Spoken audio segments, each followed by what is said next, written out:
हकीकत यह है कि बाबू सिंह जी पॉलिटिकली गजेंद्र सिंह जी से कम 10 साल सीनियर लीडर है।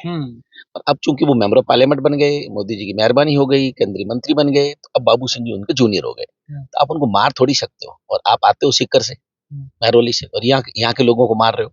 तो कभी इनसे अनबन है, कभी महंत प्रतापपुरी जी से अनबन है, गजेंद्र सिंह जी खींवसर से अनबन है। मैंने सुना रविंदर सिंह जी को भी टिकट नहीं लेने दिया।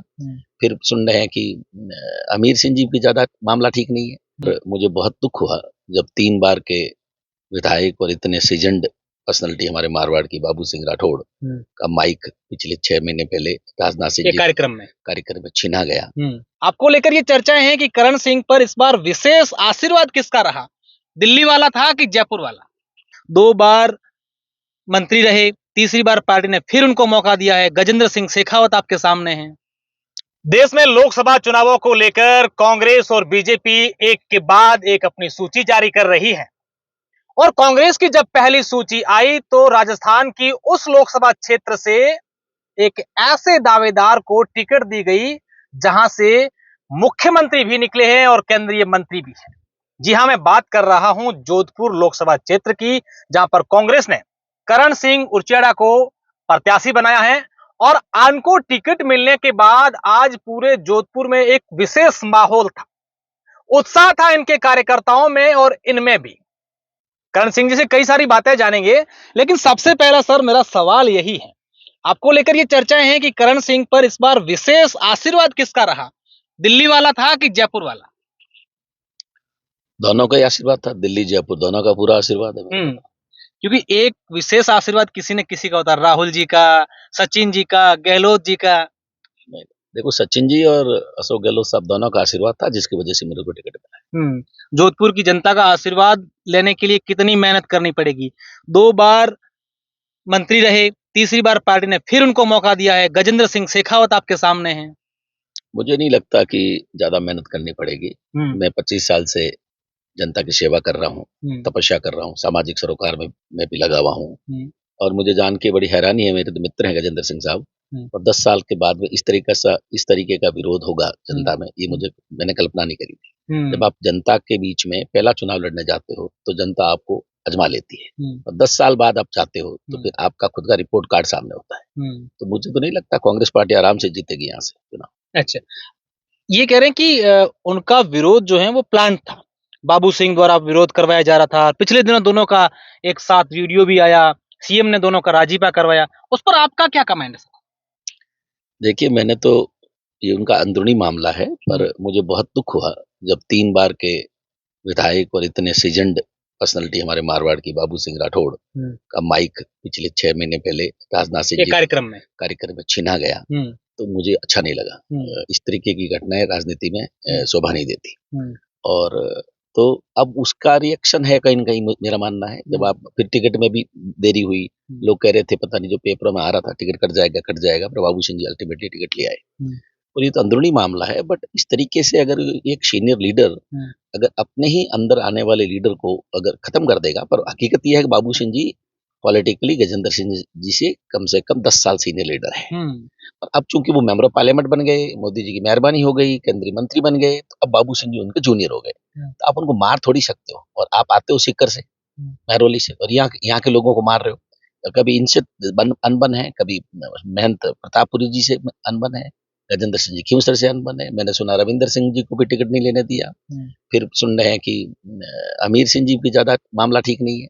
तो फिर आप पूरे मारवाड़ में, यहाँ जन्मे जाए मारवाड़ के नेताओं को मारोगे, तो फिर एक दिन तो जो आदमी खड्डा खोदता है उसमें गिरता ही है। कहीं ना कहीं आपके भी दिमाग में ये समीकरण सारे बैठ रहे थे कि भाई तमाम चीजें अब जो है अनुकूल हैं, और अब चुनावी मैदान में उतर जाओ और मौका भी है। नहीं, मैंने तो 2009 में भी टिकट मांगा, पार्टी ने दिया नहीं। 2014 में मांगा, दिया नहीं। 2019 में मांगा, दिया नहीं। तो मेरे को तो फर्क नहीं पड़ता। अब जब जिस परिस्थिति में टिकट मिला है, आज भारत का लोकतंत्र खतरे में, भारत का संविधान खतरे में है, तो मेरा फर्ज ये कांग्रेसमैन ये बनता है कि मैं सब डर के बैठ जाएंगे, तो लोकतंत्र कौन बचाएगा? अगर सब डर के बैठ जाते तो भारत आजाद कैसे होता?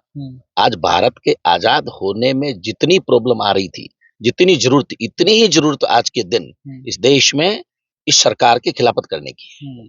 सियासी गलियारों में ये चर्चाएं हैं कि बीजेपी ने राजपूत चेहरे को उतारा, तो कहीं न कहीं कांग्रेस भी सोशल इंजीनियरिंग को साधते हुए करण सिंह उच्चाड़ को उतारा और वहाँ इस बार कांग्रेस को ज़्यादा संभावनाएँ नज़र जोधपुर से आ रही है। निश्चित रूप से भाई, जब 3,50,000 3,90,000 के आसपास वोट राजपूत एक ही कम्युनिटी के हैं और फिर वो मार्शल कम्युनिटी है, आप एक आदमी को टिकट दे देते हो, तो आजकल जातिवाद सब में है। तो जातिवाद होने के बाद चुनाव रहता ही नहीं, चुनाव खत्म हो जाता है। अब आपने टिकट राजपूत को दिया है, तो आमने सामने बढ़ेंगे। और कौन कहता राजपूत नहीं जीतता? चंद्रेश कुमार जी जीते हैं 2009 में यहाँ से चुनाव। क्या चुनौती मानते हैं करण सिंह जी? चुनावी मैदान में जाएंगे, लोगों के पास वोट मांगने जाएंगे, अपने लोकसभा क्षेत्र में जाएंगे, जहन में क्या सवाल रहेगा कि ये यार चुनौती है, इसको कैसे डैमेज करें? जो प्रशासन का तंत्र है ना, उसको एक कैप्चर करके घोटाला नहीं कर दे, बस। बाकी चुनाव जीतने का प्रश्न ही पैदा नहीं होता। कांग्रेस पार्टी चुनाव जीतेगी। हम देख रहे हैं कि आपके नाम की जब से घोषणा हुई है, आपके समर्थकों में तमाम जगह पर एक विशेष उत्साह है। ऐसा उत्साह आमतौर पर टिकट मिलने पर नहीं दिखता है। आज आपके कार्यालय में आसपास देख रहे जैसे कि जीत करके वापस आए, ये उत्साह आपको फायदा पहुंचाएगा चुनाव में? भाई, उत्साह तो उत्साह होता है, और हम लोग, मेरे कार्यकर्ताओं में, कांग्रेस पार्टी में स्पेशली उत्साह अगर है तो मेरे लिए तो खुशी की बात है। हम लोग इसको, उत्साह को, मेरे लिए चैलेंज है कि इस उत्साह को हम लोग चुनाव के वोटिंग कास्ट तक किस तरीके से मेंटेन करें, ये मेरे लिए बड़ा चैलेंज है। हम लोग करेंगे इसको। और एकदम से टिकट मिलता है कांग्रेस पार्टी में, आपको पता है, तो एकदम से मेरा पहला चुनाव लड़ रहा हूँ, तो ये भी एक तरह से चैलेंजेस है कि हम लोग सभी विधायक कैंडिडेटों से संपर्क करके, उनके साथ मिलके बूथ तक पहुंच के बूथ कमेटियां कैसे बना करके उसको आगे चलें, ये मेरे लिए चैलेंज है। अभी पिछले दिनों आपने एक सामाजिक सरोकार निभाते हुए एक सामूहिक विवाह भी कार्यक्रम रखा था, बड़ा अच्छा कार्यक्रम। क्या कहना चाहेंगे? इस प्रकार के कदम, इस प्रकार के कार्य कितना सुकून देते हैं? ये आप मेरे मन की बात कहते हैं। मैं ऑनेस्टली कह रहा हूँ, मुझे राजनीति में राज करने का कोई शौक नहीं है। मैं सोशल काम करना चाहता हूँ और करता आया हूँ 25 साल में। मैं जब मेरा प्रोजेक्ट लाता हूँ, तो प्रोजेक्ट में एक टूरिस्ट विडो को एक मकान देता हूँ, तो मेरे को कोई नहीं कह रख दो, उससे कोई मेरा ग्राहकी नहीं बढ़ती है, पर मुझे अच्छा लगता है। मैं अगर 10 करोड़ रुपए कमाता हूँ तो उतना अच्छा नहीं लगता जितना 20 लाख रुपए का मकान किसी गरीब विधवा महिला को सौंपता हूँ, तो मुझे अच्छा लगता है।